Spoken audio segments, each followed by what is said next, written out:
રાષ્ટ્રીય અંધજન મંડળ ભરૂચ નર્મદા જિલ્લા શાખા તથા ફોર યુ ફાઉન્ડેશનના સંયુક્ત ઉપક્રમે જ્ઞાન સાધના આશ્રમ મક્તમપુર ભરૂચ ખાતે દ્રષ્ટિ સેતુ શિબિર 2026નું આયોજન કરવામાં આવ્યું હતું। આ શિબિરમાં ભરૂચ અને નર્મદા જિલ્લાના વિવિધ વિસ્તારોમાંથી આવેલા અંદાજે 150થી વધુ દિવ્યાંગજનોએ ઉત્સાહપૂર્વક ભાગ લીધો હતો। કાર્યક્રમમાં 21 પ્રકારની વિવિધ દિવ્યાંગતા ધરાવતા લાભાર્થીઓને સરકારી યોજનાઓ અને સેવાઓ અંગે માર્ગદર્શન તેમજ જરૂરી સહાય પૂરી પાડવામાં આવી હતી। શિબિર દરમિયાન લાભાર્થીઓને UDID કાર્ડ, બસ પાસ, રેલવે પાસ, સંત સુરદાસ યોજના, દિવ્યાંગ સહાય યોજનાઓ, પેન્શન યોજનાઓ તથા અન્ય સરકારી કલ્યાણકારી યોજનાઓ માટે ઓનલાઈન નોંધણી અને માર્ગદર્શન આપવામાં આવ્યું હતું। કાર્યક્રમમાં We4U ફાઉન્ડેશનના સ્વયંસેવકો દ્વારા લાભાર્થીઓના ઓનલાઈન રજિસ્ટ્રેશન ફોર્મ ભરવાની કામગીરી અને માર્ગદર્શન આપવામાં આવ્યું હતું।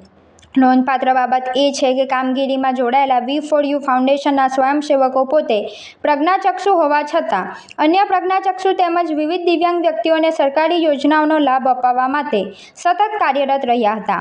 આ કાર્યક્રમમાં રાષ્ટ્રીય અંધજન મંડળ ભરૂચ નર્મદા જિલ્લાના શાખાના પ્રમુખ ખુમાનસિંહ વાસિયા, સેક્રેટરી તારક લુહાર, ગુજરાત રાજ્ય શાખા સચિવ પ્રદીપ પટેલ સહિતના હોદ્દેદારો ઉપસ્થિત રહ્યા હતા।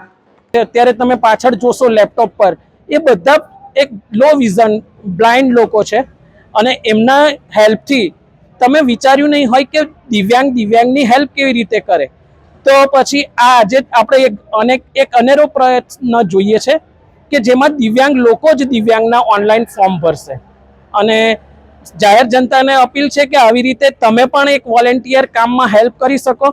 તો આવી સામાજિક સંસ્થાઓ જેવી કે અમદાવાદથી We4U ફાઉન્ડેશને છેક ભરૂચમાં આવવું પડ્યું, પણ જો રાષ્ટ્રીય અંધજન મંડળ જોડે એક નાનું એક વોલેન્ટિયર બેંક હોય તો આપણે જ આવો કાર્યક્રમ કરી શકીએ અને આ લોકો બીજા જિલ્લાઓમાં પણ આવી રીતે સેવાઓ આપી શકે।